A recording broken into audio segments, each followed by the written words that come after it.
MBSR은 이제 통상 문답식으로 진행되어서 참가자들이 간혹은 왜 명상의 기본은 이제 침묵인데 침묵을 안 하고 이제 말을 많이 하냐 이런 게 말씀을 하시는 분도 참여자도 계신다는데 그럴 때는 우리 안영 교수님께서는 어떻게 뭐라고 말씀하십니까? 아주 좋은 질문이신데요. 네. 그게 저도 많이 들어봤던 얘기고 미국 사람들한테도 들어보고 또 저 한국 분들한테도 명상을 고요하고 그냥 침묵 속에서 하는 걸로 많은 분들이 이렇게 전통 명상을 생각했으니까 그런 분들에게는 MBSR 같은 프로그램에 들어오면 끊임없이 지도자가 얘기를 하고 물어보고 또 집에 갈 때는 또 제가 처음 배울 때는 카세트 테이프였었는데 카세트 테이프를 통해서 이제 그분들이 집에 가서 틀어놓고 명상 수련을 하고 근데 거기서도 계속 선생님이 지도자가 계속 얘기를 끊임없이 안내를 하니까 뭐 이런 명상이 있나 수다스럽나 이렇게까지 얘기하는 사람들이 좀 있었거든요. 그래서 그거는 어떻게 보면 저는 카바진 박사님이 이런 방면이 어떤 벤치마킹을 하게 되는 중요한 여러 가지 이유 중에 하나였는데 굉장히 획기적인 게 아니었을까 생각이 됩니다. 왜냐하면 수도원에서는 적어도 스승님하고 먹고 자면서 거의 뭐 10년도 짧고 20년쯤 해야지 이제 뭐 조금 배운 것처럼 되는데 그건 늘 항상 있으니까 명상을 배우든 뭘 하든지 그런 길이 수월하지만 일반인들의 경우에 MBSR 8주를 만들어 놓고 일주일에 한 번씩 만나서 2시간 반 수업을 하는데 그러면 집에 가면 어떻게 할 겁니까? 초보자들이 명상을 어떻게 수업 시간에 아무리 잘 설명을 해주고 가르쳐 준들 집에 가서 어떻게 방법이 없잖아요. 근데 그거를 이제 카세트라고 하는 현대 기술과 잘 활용해서 지도자가 이제 명상의 다양한 방법들을 이렇게 안내를 해서 녹음을 한 거를 이제 그 사람 손에 참여자가 그것을 가지고 가서 틀어놓고 있으면 마치 선생님이 옆에서 그대로 이렇게 해주는 것처럼 그걸 반복해서 해보고 또 해보면서 명상의 그 안내에 따라서 자신이 명상을 익힐 수 있는 좋은 어떤 하나의 그 도구가 되는 것이죠. 그래서 아이들이 자전거를 배울 때 그 처음부터 이렇게 탈 수가 없지 않습니까? 그러면 뒤에서 뭐 어른이 잡아주면서 어느 정도 하다가 이렇게 놔주는 것처럼 그것도 없으면 뒤에서 작은 바퀴를 달아가지고 보조 바퀴를 달아서 이렇게 넘어질 때 넘어지지 않게 해주는 어떤 그런 역할 아니면 다리가 부러진 사람을 그 목발을 이렇게 하듯이 기부스가 다 날 때까지 기부스를 해주면서 목발하는 것처럼 일종의 하나의 그 사람을 도와주는 좋은 교육 재료라고 생각이 됩니다. 지도자가 또 많이 이렇게 얘기를 하는 것은 강의식으로 얘기하는 게 아니고 대부분의 MBSR에서는 가장 이제 그 부분이 중요하기도 한데 강의를 저희들은 하는 것이 아니고 명상을 가르쳐주고 함께 해보면서 자 방금 어떤 경험을 하셨나요? 하고 물어본단 말이죠. 예, 예.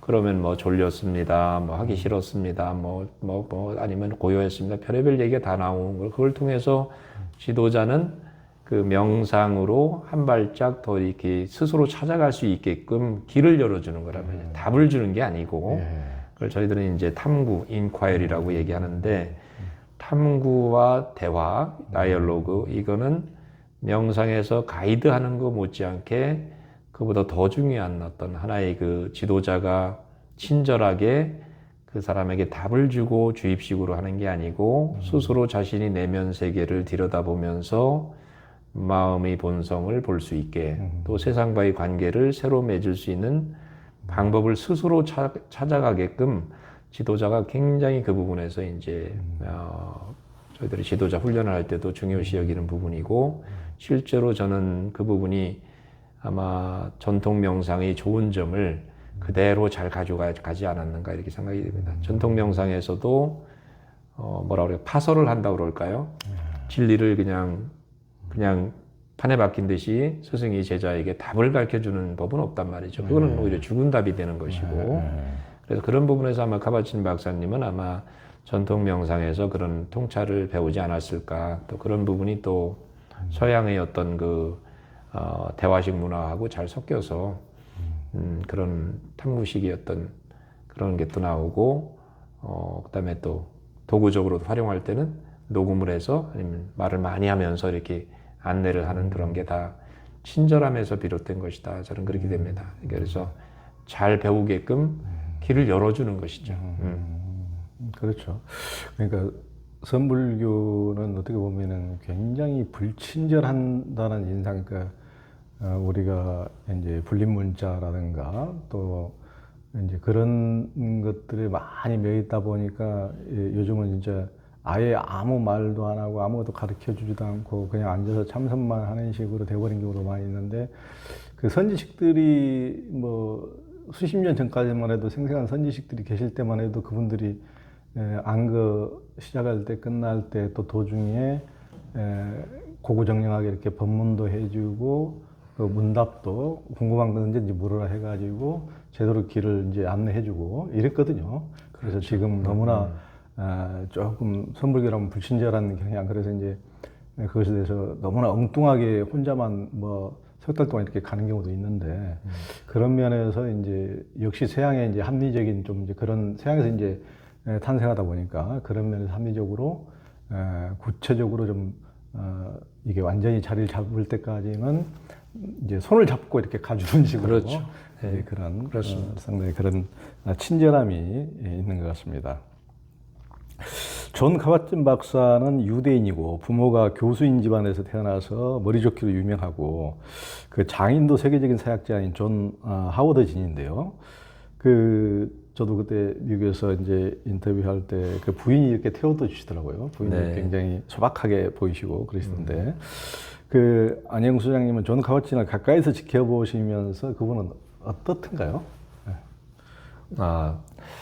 글쎄요, 뭐 제가 뭐 그렇게 뭐 잘 그렇죠 그 정도로 이렇게 잘 알지는 못하고요.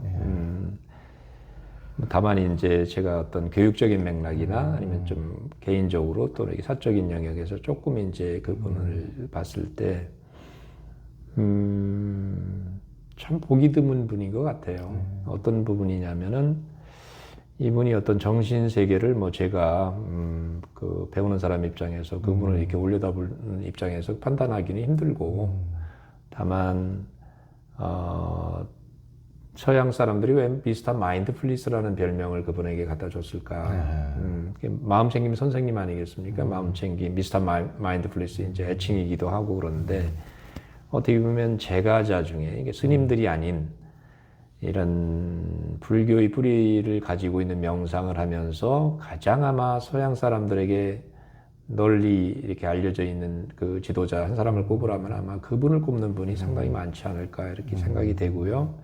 아마 그 이유는 아마 이분이 필력도 워낙 좋으시고, 필력을 이렇게 한번 뭐 번역하는 사람들도 상당히 어려워할 정도로 상당히 문장이 어떻게 보면은 엄청난 그 내공이 들어가 있는 문장 영어지만은, 그다음에 말을 표현할 때도 선명하고 명료하고, 또 이분한테 배우게 되면은 최대의 장점이 애매모호한 게 없는 것 같아요. 굉장히 선명함. 그렇다고 그분이 뭐 모르는 걸 안다고 얘기하거나 그런 가장이 있는 분이 저는 전혀 아니라고 생각합니다. 모를 때는 모른다고 얘기를 하고 그런 부분들이, 그래서 아마 그거는 부모님한테 물려받지 않았을까 이런 생각이 들어요.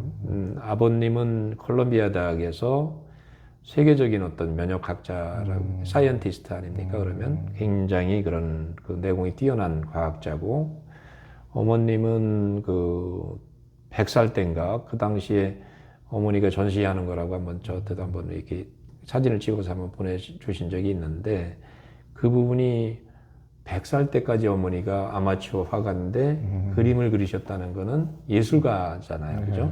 그러면 과학과, 아버지는 과학이고 과학자의 최고봉에 올라간 분이고 어머니는 이 미술을 하는 예술가로서, 그래서 아마 카바진 박사님은 아마 그 두 면을 다 이렇게 유전자적으로 이렇게 얻어서, 더군다나 MIT에서 공부를 할 때도 세계적인 그 분자생물학 그 최고의 권위자인 그 노벨상을 받은 지도 교수님 밑에서 박사학위를 했고, 그러니까 이분은 그다음에 명상을 21살 때 대번 뭐라 그럴까요? 참가를 해서 선사가 강의하는 걸 듣고 바로 그날부터 명상을 했다고 할 정도니까 상당히 좀 독특한 천재성이 있는 분 아닌가 이런 생각이 들고요.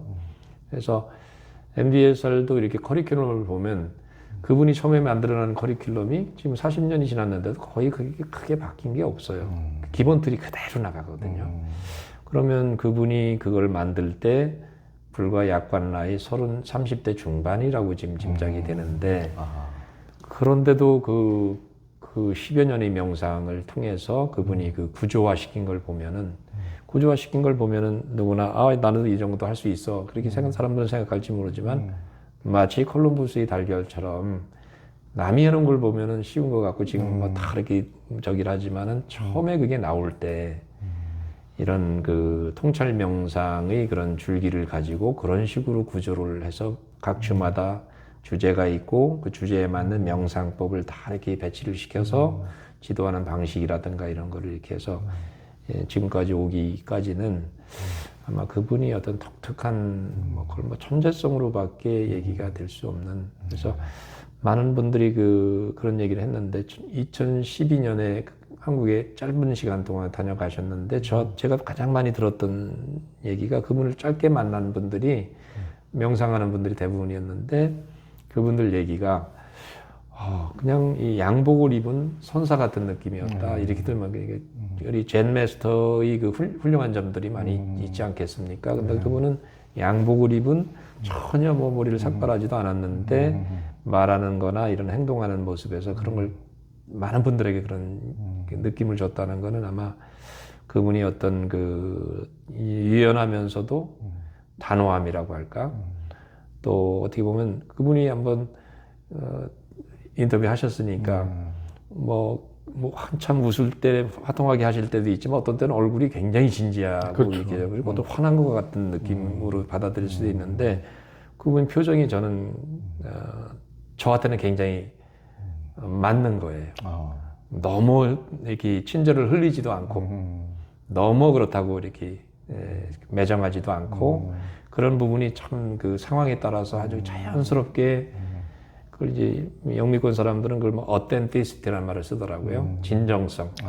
그런 게 이렇게 충분하게 느껴지는 그리고 또 뭐 업종 면에서도 정말 뭐 차기 노벨상 받아야 된다고 얘기하는 사람이 많을 정도로 굉장히 많은 분들이 그분이 달마대사에 비유하는 분도 있고 중국으로 불교의 그 선명상을 핵심을 전해준 그 달마대사에 비유하는 분도 있고 상당히 또 많은 애칭 별칭이 이렇게 그분을 평가하는 말들이 있는데 어쨌거나 제 생각에는 그분이 훌륭한 점이 그런 어떤 그 불교 명상의 그 핵심을 불교인들만이 가진 어떤 그런 것이 아니고 원래 부처님이 그랬듯이 불교도가 아니었지 않느냐 예수님이 기독교인이 아니지 않느냐 그런 어떤 논리로 이렇게 할 때 많은 분들이 또 수긍을 하고 본질적으로 이렇게 공감을 하고 그러는 부분 그런 어떤 그 통찰력이라고 할까 그거는 아마 그분이 수행에 의해서 완전히 하나의 것을 자기 것으로 하고 거기서 나오는 창조력이라고 할까요? 창의성 이런 것이 아니겠는가? 그거는 쉽게 할 수 있는 일은 아닌 것 같아요. 보통 사람이. 그래서 그분이 어떤 그런 총체적인 걸로 볼 때 이 시대의 어떤 보기 드문 스승이 아니겠는가 저는 그렇게 생각합니다. 네, 그러니까요. 저도 뵙고 굉장히 뭐 스마트하시고 뭐 이제 그런 점뿐만 아니고 이 법에 대해서 다름화에 대해서 단마에 대해서 철저한 그런 인상이 강하더라고요. 그 부분에 대해서는 굉장히 철저함을 가지고 있구나.